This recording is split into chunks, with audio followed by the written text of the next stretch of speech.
안녕하세요. 배신의 장미입니다. 오늘의 사연 시작하겠습니다. 살면서 우리는 여러 가지 유형의 사람들을 만납니다. 제게 일방적으로 도움이 되는 사람도 만나고 이 유형은 바로 부모님이 되지 않을까 싶네요. 그리고 제 도움을 일방적으로 원하는 사람들을 만나기도 하는데 제게 있어서 이런 유형은 바로 시댁 사람들이었습니다. 일반화를 시키는 건 절대로 아닙니다. 그저 제 경험상 저는 그랬다는 것이죠. 결혼을 하게 되면 한 가족을 꾸리고 그리고 아이를 낳고 이런 것이 바로 제가 원하던 결혼의 이상형이었었고 물론 힘들 때도 있겠지만 가족으로 엮여줬으니 대판 싸우고 나서 훌훌 털어버리기도 하고 어떻게 결혼하고 나면 좋은 일만 있을 수가 있겠어요.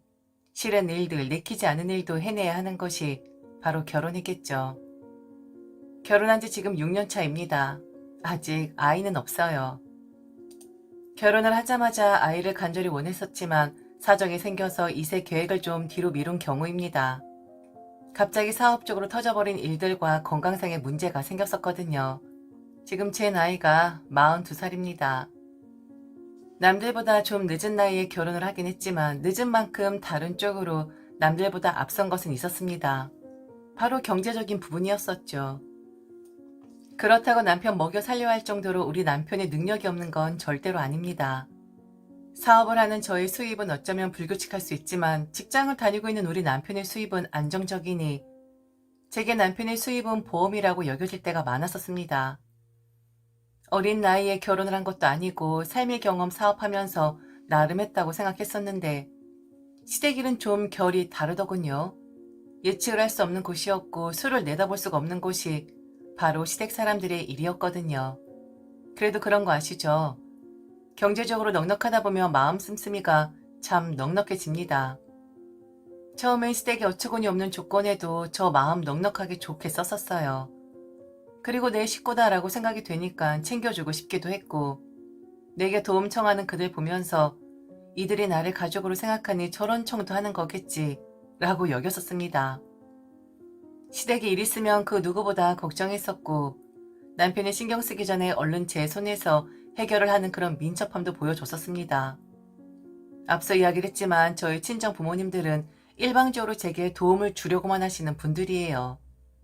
제가 10원을 드리면 100원 아니 1000원을 내어주시는 분들이고 당신들 호주머니보다 제 호주머니가 더 두둑한데도 당신 자식 호주머니 비워질까 그거 걱정하시는 분들입니다. 그런데 시댁은 달랐죠. 며느리 호주머니 사정 생각 안 해주는 거 가지고 뭐라 하는 게 아니라 제 진심이나 그동안 시댁에 있었던 모든 것들을 한 가지 일로 인해 싸그리 잡아 다 폄하해버리는 그런 재주가 있더라고요. 그래서 제가 요즘 참 쓸쓸한 마음을 느끼며 살고 있습니다. 한 번도 명상 프로그램 찾아본 적도 없었고 사람이라는 본질에 대해 이렇게 오랫동안 생각해 본 적 없었던 것 같은데 요즘 계속 곱씹고 있어요. 그들은 과연 왜 그랬을까 하고요. 왜 그런 마음 씀씀이를 쓰고 있는 걸까 하고요. 저는 결혼을 하자마자 아이 계획은 뒤로 미루면서까지 시동생 공부를 시켰습니다. 시동생 이직을 원하는 곳이 있었는데 그곳이 석사부터 지원이 가능한 곳이라고 하더군요. 공부를 잘했던 시동생은 줄곧 직장을 다니면서도 공부를 하고 싶어 한 걸로 알고 있습니다. 그런데 적당한 직장 다니고 있는 형편이었고 만나는 여자 있지만 벌어놓은 돈 시원찮아서 결혼 못하고 있는 사정이었는데 그런 형편에 대학원을 간다는 게 가당키나 한 말이었겠습니까? 어느 날 저를 찾아와 부탁을 하더라고요. 자기 학비를 좀 대어달라고요. 딱 대학원만 졸업하고 석사학위만 취득하면 자기도 살 길이 찾아질 것 같다면서요.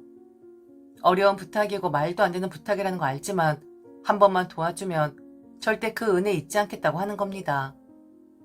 그리 말을 하면서 사람이 넙죽 엎드리는데 넉넉한 마음 가지고 있는 제가 어찌 거절할 수가 있었겠습니까? 그런 부탁 쉽게 하는 것도 아니고 얼마나 오랫동안 고민을 했을지 눈에 보이더라고요. 그런 건 그 사람의 눈빛이나 쓰는 어휘에서 날 수 있는 거잖아요. 나이 먹어 공부를 한다는 것이 쉬운 것도 아니고 한 단계 발전하기 위해 공부를 하겠다라는 시동생의 결심이 대견했습니다. 그래서 지원을 해주마 약속을 했고 대신 아무리 가족이어도 세상엔 공짜가 없다라는 것을 알고 있지 않느냐. 내가 지원을 해주는 모든 돈에 대해서는 석사 학위가 끝나고 본인이 원하는 곳에 이직을 하게 되면 갚아 나가야 할 것이다 라고 못을 박아 두었죠. 시동생 역시 제 말에 당연히 그래야 하는 것이라고 했고 마땅하다 했습니다. 시동생은 바로 그 다음에 대학원 입학을 했고 결국 석사 학위를 취득했습니다. 그리고는 이직은 준비했었는데 세상사 그리 호락호락하지 않았죠. 게다가 코로나라는 재앙도 한몫했었고요. 이직도 못해 결혼도 못해 시동생 앞날 진심으로 걱정했었죠. 그곳에서 만족하고 일을 하라고 하고 싶었지만 그런 말 한마디 잘못하면 사람 품 잃는 거 한순간이기에 저는 그냥 가만히 있을 수밖에 없었습니다. 그런데 시어머니 그러시더군요. 석사로 맞춰서 시동생이 이직을 못하는 거라고요. 박사까지는 해야 어디 명함을 내미는데 공부를 더 시켜야겠다는 겁니다. 공부하면 좋죠. 그런데 박사가 1, 2년 공부해서 되는 것도 아니고 석사까지는 직장을 다니면서 어느 정도 가능했다 치지만 박사는 그 정도의 수준이 아니잖아요. 그런 말씀하시길래 시동생에게 뭔 수가 있냐고 했더니 대뜸 제게 그러는 겁니다. 네가 있지 않냐고요. 돈 많고 넉넉한 우리 며느리가 있는데 무슨 문제될 것이 있겠냐고. 게다가 석사학위 딴 것도 어쩌면 네가 부추겨서 딴 것이나 다름없는데 이왕 지원해 준 거 박사까지 지원을 좀 해줬으면 한다는 겁니다. 직장까지 관두면서 자신의 꿈을 위해 시동생이 도박을 하기로 마음먹었다고 하면서요. 우선 이 부분에 대해서도 어이가 없었지만 그 다음에 이어진 말들 그리고 또다시 이어지는 말들 들으면서 참 기가 차더라고요. 사람들 마음이 그렇습니다.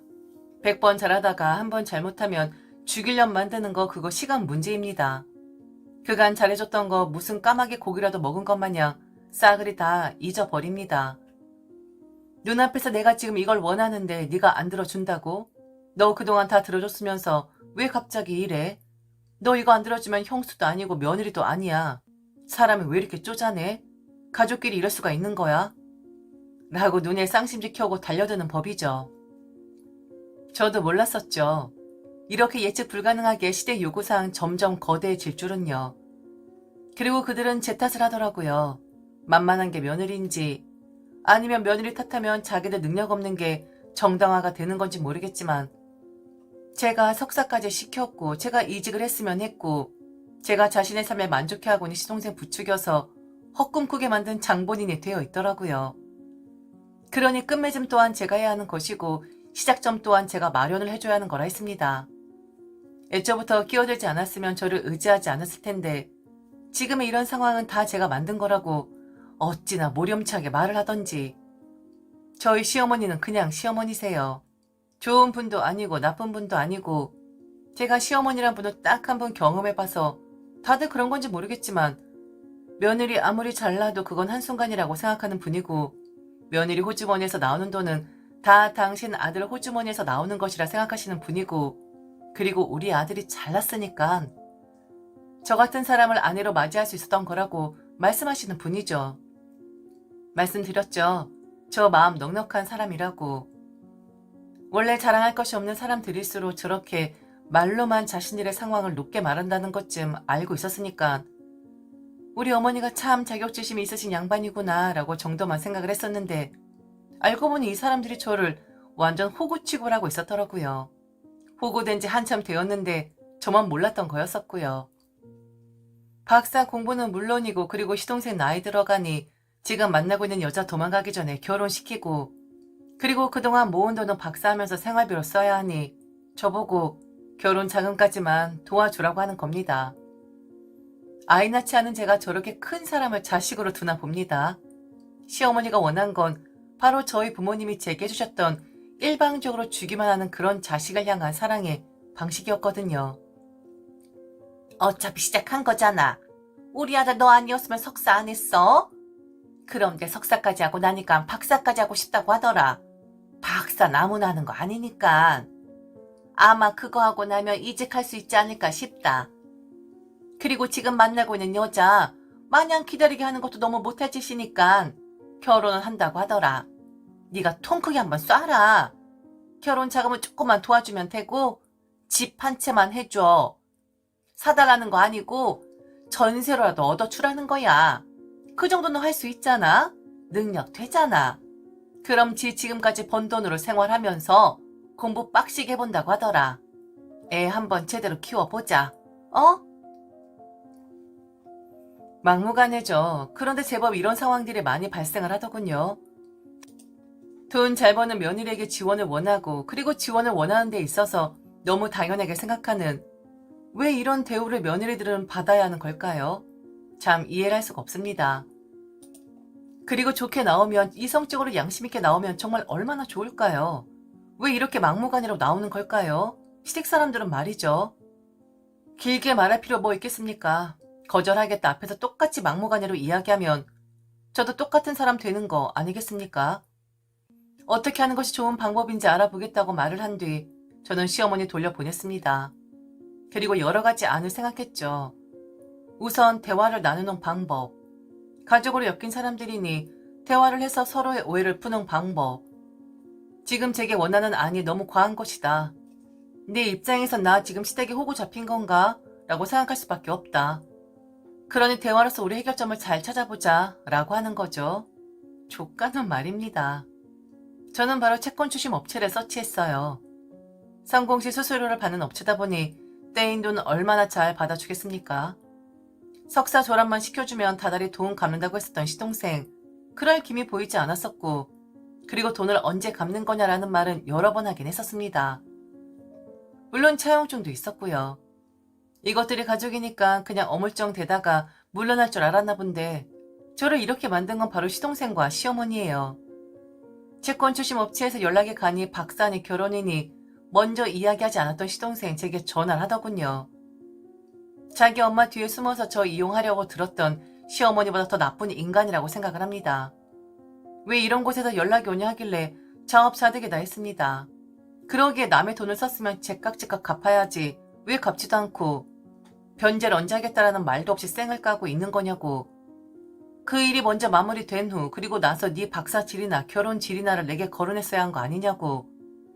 네가 먼저 선 넘어서 나도 조금 선 넘었는데 앞으로 수수료 받아 먹기 위해 그쪽에서 뭔 짓 할지 모르니 기대하라고 했네요.